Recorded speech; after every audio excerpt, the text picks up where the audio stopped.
தல நிறை கனி அப்பமுடவல் போதி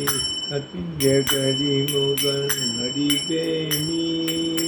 கற்றிடும் அடியமர் புத்தையில் உரைபவர் கற்பகம் என அடியேகும் மத்தமும் மதியமும் வைத்திடும் மகன் மகள் மற்பொருள் திகழ் புய மதையானை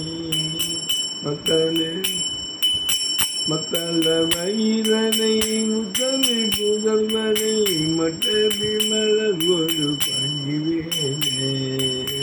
அத்துய அது கொடு சுத்திரமணி படு அக்குட மகளுடன் பமாகி அக்கணமலமருளத்திரன் முறைவரும் அச்சது பொடி செய்த அதிதீரா सिद्धि विनायक मूर्ति की जय।